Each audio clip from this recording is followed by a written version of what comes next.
남북관계가 악화되면서 개성공단에서 처음으로 철수하는 기업이 나왔습니다. 연쇄 철수 우려가 커지고 있습니다. 이명박 대통령이 오는 16일 워싱턴에서 오바마 미국 대통령과 정상회담을 갖고 대북 제재 문제 등을 논의할 예정입니다. 60범국민 대회가 하루 앞으로 다가온 가운데 서울광장 사용을 놓고 긴장이 높아지고 있습니다. 서울대학교가 입학 정원의 40%를 입학사정관 제도로 뽑기로 했습니다. 전국 대학 총장들도 성적 위주의 입시 관행을 개선하겠다고 밝혔습니다. 이상 이 시간 주요 뉴스입니다.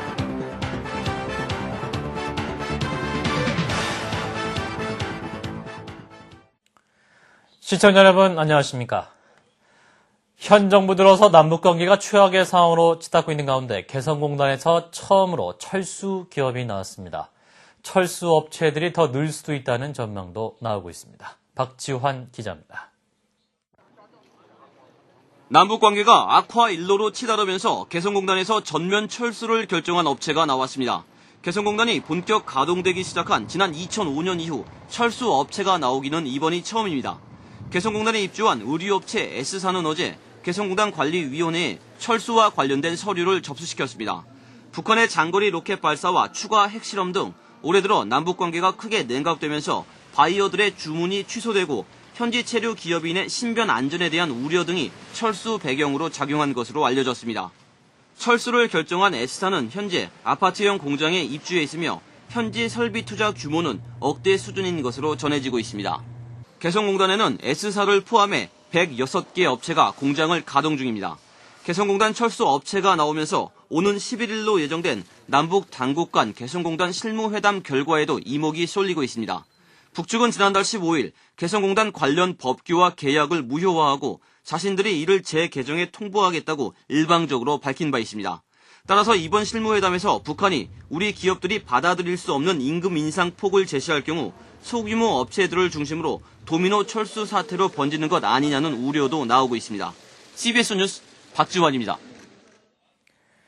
이명박 대통령은 오는 16일 워싱턴에서 오바마 미국 대통령과 두 번째 정상회담을 갖고 대북 제재 문제를 협의할 예정입니다. 청와대에서 정재훈 기자입니다. 이명박 대통령은 한미 정상회담을 위해 오는 10월부터 18일까지 부인 김윤옥 여사와 함께 미국 워싱턴을 국빈 방문합니다. 이 대통령은 17일 백악관에서 버락 오바마 미 대통령과 지난 4월 런던 정상회담에 이어 두 번째 한미 정상회담을 갖습니다. 한미 정상은 이번 회담에서 한미 동맹과 대북 제재 등의 공조 강화, 그리고 한미 FTA 등 실질 협력은 물론 금융 위기와 기후 변화 등 국제 현안까지 아우르는 폭넓은 논의를 벌일 전망입니다.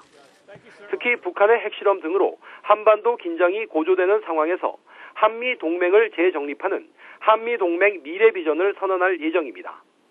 한미 동맹 미래 비전 선언은 한미 관계의 확대 발전을 담은 청사진으로 핵 우산 등 확장 억지력의 개념도 포함될 것으로 보입니다.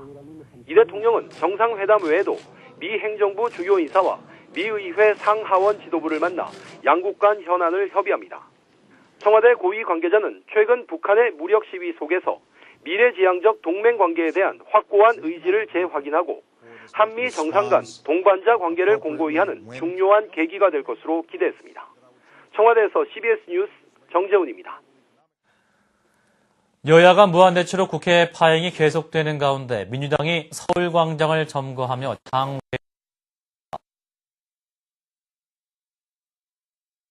민주당은 내일로 예정된 60항쟁 기념대회 장소인 서울시청 앞 서울광장에 대해서 오늘 오후부터 1박 2일 점거 농성에 들어가면서 대규모 장외 격돌이 예상됩니다. 한나라당은 이에 대해서 6월 국회가 열리지 않는 것은 민주당의 책임이라면서 장외 행동을 맹비난했습니다. 60범국민 대회가 하루 앞으로 다가오면서 서울광장 사용을 놓고 긴장감이 높아지고 있습니다. 박종관 기자입니다. 60범국민 대회 서울광장 개최를 두고 경찰과 주최 측 간 충돌 가능성이 높아지고 있습니다.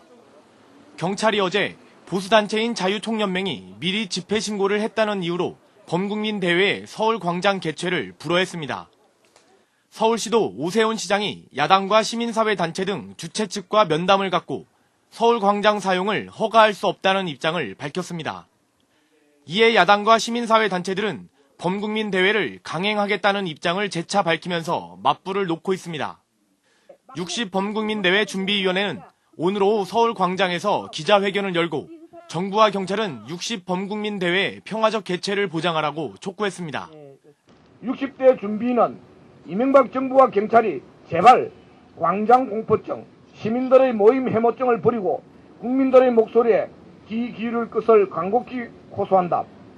이에 경찰은 내일 서울 광장에 150개 중대 1,300여 명의 경찰 병력을 투입해 범국민 대회 개최를 막을 방침입니다.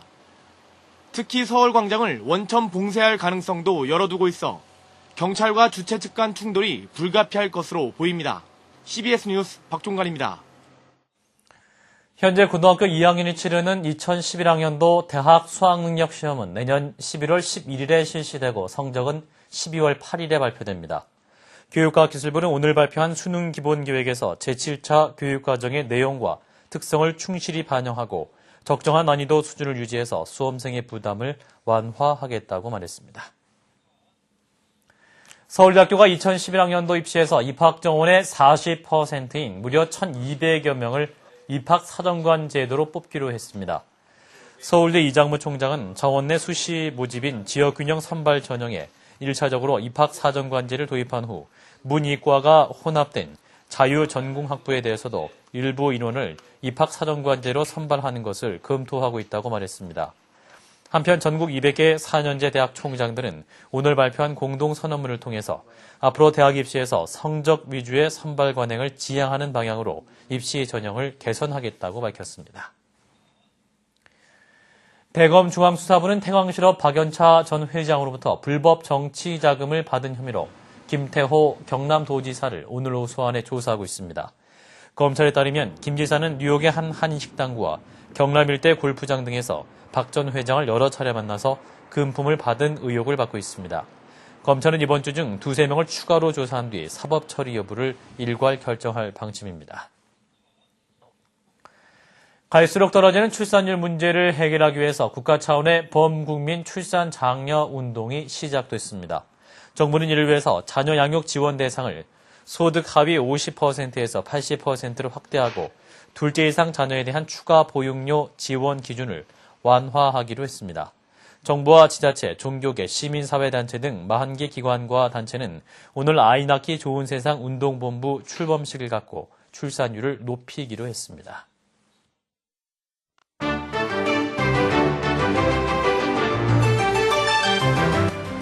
지난달 탈레반을 공격하던 미군의 폭격으로 민간인 100명 이상이 사망하면서 논란이 됐습니다.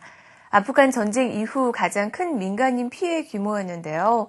미 국방부는 아프간 민간인 사망 피해에 대해서 미군의 실수를 인정했습니다. 미국 국방부로 한번 가봅니다. 미국 국방부의 조프 대변인은 미국이 지난달 탈레반 반군을 공격하면서 적절한 절차를 따르지 않았다고 밝혔습니다. There were some problems with some tactics, techniques, and procedures. 모렐 대변인은 미군의 공습으로 죽은 탈레반 반군의 숫자가 민간인 희생자를 크게 웃돈다고 강조하기도 했습니다. 그는 미군 전폭기가 목표물에 폭격을 가하는 과정에서 실수를 저지른 것으로 지적했습니다. 멕시코 북서부 소노라주에 위치한 한 타가소에서 화재가 발생했습니다. 이번 화재로 현재까지 최소 어린이 42명이 숨지고 전신 화상을 입고 위독한 상태에 빠진 33명은 입원 치료를 받고 있습니다. Pues ahí no sabría yo decir si habrá culpable no, pero se debe de investigar bien qué fue lo que pasó. 타가소는 2주 전 정부의 안전검사를 통과했지만 시간이 지나면서 타가소의 부실한 환경도 드러나고 있는데요. 이번 화재로 멕시코 전역의 1,500개 타가소 안전기준에 대해서도 우려가 제기되고 있습니다. 아프리카 가봉의 봉고 대통령이 79세의 나이로 스페인의 한 병원에서 숨졌습니다. 42년간 집권한 세계 최장 집권자였던 봉고 대통령은 심장 발작으로 사망했다고 의료진들이 밝혔습니다. 가봉은 30일간의 애도 기간을 선포하고 국경을 폐쇄하는 등 경비를 강화했습니다. 지금까지 박주연이었습니다. 걱정하든 말아줘. 헛된 꿈은 독이라고. 세상은 끝이 정해진 책처럼 이미 돌이킬 수 없는 현실이라고. 그래요, 난 꿈이 있어요. 그 꿈을 믿어요.